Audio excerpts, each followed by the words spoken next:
വർഷം 1947. നമ്മുടെ കഥാനായകൻ ആൻഡി ഡുഫ്രെയിൻ ഒരു സൂപ്പർ കൂൾ ബാങ്കറാണ്. അടിപൊളി ജീവിതം, അടിപൊളി ജോബ്. പക്ഷേ ഒരു രാത്രിയിൽ അയാളുടെ ജീവിതം തലകീഴായി മറിയുന്നു. ഭാര്യയെയും കാമുകനെയും കൊന്നു എന്നൊരു കേസ് ആൻഡിയുടെ തലയിൽ വരുന്നു. സത്യം പറഞ്ഞാൽ ആൻഡി നിരപരാധിയാണ്. പക്ഷെ തെളിവുകളെല്ലാം ആൻഡിക്കെതിരെ. അവസാനം കോടതി ആൻഡിക്ക് ജീവപര്യന്തം തടവ് വിധിക്കുന്നു. എവിടേക്കാണെന്നോ? അമേരിക്കയിലെ ഏറ്റവും ക്രൂരമായ, കുപ്രസിദ്ധമായ ഷോഷാങ്ക് ജയിലിലേക്ക്.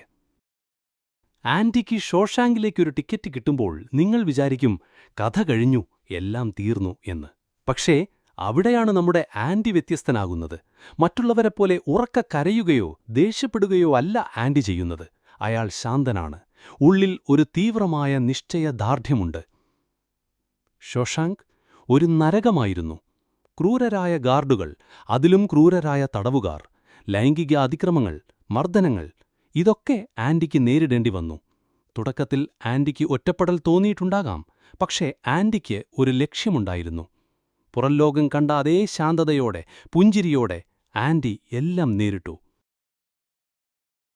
ജയിലിൽ ആൻഡിയുടെ ഒരു കൂട്ടുകാരനുണ്ടായി, റെഡ്. ജയിലിനുള്ളിൽ എന്തും സംഘടിപ്പിച്ചു കൊടുക്കുന്ന ഒരു വിദ്വാൻ. സിഗരറ്റ് തൊട്ട് റോക്ക് ഹാമർ വരെ റെഡ് എത്തിക്കും. തുടക്കത്തിൽ ആൻഡിയെ റെഡ് അത്ര വിശ്വസിക്കുന്നില്ല. ഇങ്ങനെയൊരു മനുഷ്യനെ ഞാൻ ഇതുവരെ കണ്ടിട്ടില്ല എന്ന് റെഡ് തന്നെ പറയുന്നുണ്ട്. ആൻഡിയുടെ ബുദ്ധി ജയിലിൽ എല്ലാവർക്കും ഉപകാരപ്പെട്ടു തുടങ്ങി. ഗാർഡുമാർക്ക് അവരുടെ സാമ്പത്തിക കാര്യങ്ങൾ നോക്കിക്കൊടുക്കുന്നു, നികുതി പ്രശ്നങ്ങൾ പരിഹരിക്കുന്നു. ജയിലിന്റെ വാർഡനായ നോർട്ടൺ വരെ ആൻഡിയുടെ സഹായം തേടി. ഈ ബന്ധങ്ങൾ ആൻഡിയുടെ ജയിൽ ജീവിതത്തിൽ ചെറിയ ഒരാശ്വാസം നൽകി. ജയിലിനുള്ളിൽ ഒരു ലൈബ്രറി ഉണ്ടാക്കാനും തടവുകാർക്ക് പഠിക്കാനുള്ള സൗകര്യങ്ങളൊരുക്കാനും ആൻഡി മുൻകൈയെടുത്തു. ആൻഡിയുടെ ലക്ഷ്യം വ്യക്തമായിരുന്നു. തന്റെ ഉള്ളിലെ സ്വാതന്ത്ര്യത്തെ ആർക്കും തടയാൻ കഴിയില്ലെന്ന് അയാൾക്കറിയാമായിരുന്നു. വർഷങ്ങൾ കടന്നുപോയി. ആൻഡിയും റെഡും ഉറ്റ ചങ്ങാതിമാരായി. ആൻഡിക്ക് 20 വർഷം കഴിഞ്ഞപ്പോൾ ഒരു പുതിയ വിവരം കിട്ടി. ആൻഡി ചെയ്ത കുറ്റത്തിന്റെ യഥാർത്ഥ പ്രതി ആൻഡി കിടക്കുന്ന അതേ ജയിലിലുണ്ടായിരുന്നു. ആൻഡി വാർഡൻ നോർട്ടനോടിത് പറയുന്നു. പക്ഷേ നോർട്ടൻ ആ സത്യം പുറത്തുവരാൻ ആഗ്രഹിച്ചില്ല. കാരണം ആൻഡി നോർട്ടന്റെ കുറെ അവിഹിത ഇടപാടുകൾക്ക് കൂട്ടുനിന്നിരുന്നു.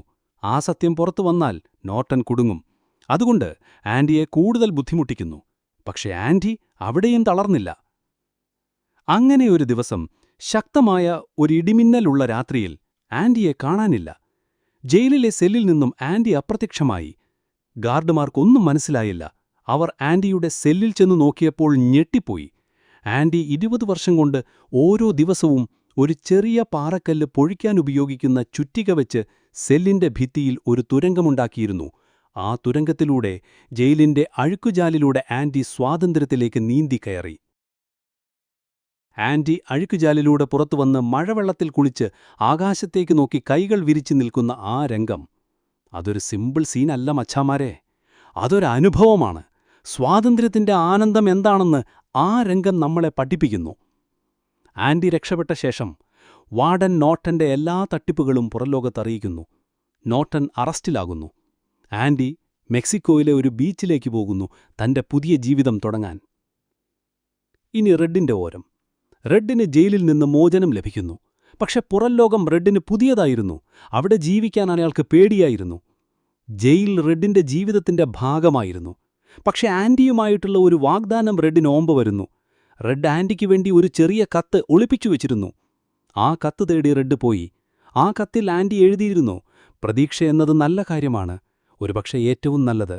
നല്ല കാര്യങ്ങൾ ഒരിക്കലും അവസാനിക്കില്ല. റെഡ് ആൻഡിയെ കണ്ടുമുട്ടാൻ മെക്സിക്കോയിലേക്ക് പോകുന്നു. ആൻഡിയും റെഡും ആ ബീച്ചിൽ കണ്ടുമുട്ടുന്നിടത്താണ് സിനിമ അവസാനിക്കുന്നത്. ആ രംഗം കാണുമ്പോൾ നമ്മുടെ കണ്ണുകൾ നിറയും, ഒപ്പം മനസ്സിൽ ഒരുപാട് പ്രതീക്ഷയും. അവസാനമൊരു വാക്ക്.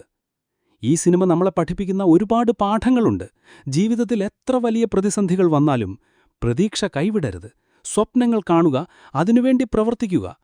ഒരു തുള്ളി വെള്ളത്തിന് ഒരു പാറയെ തുരക്കാൻ കഴിയുമെങ്കിൽ നമ്മുടെ നിശ്ചയദാർഢ്യത്തിന് എന്തും സാധ്യമാക്കാൻ കഴിയും. നിങ്ങൾ ഇതുവരെ ഈ സിനിമ കണ്ടിട്ടില്ലെങ്കിൽ തീർച്ചയായും കാണുക. കാരണം ഇതൊരു സിനിമ മാത്രമല്ല, ജീവിതമാണ്.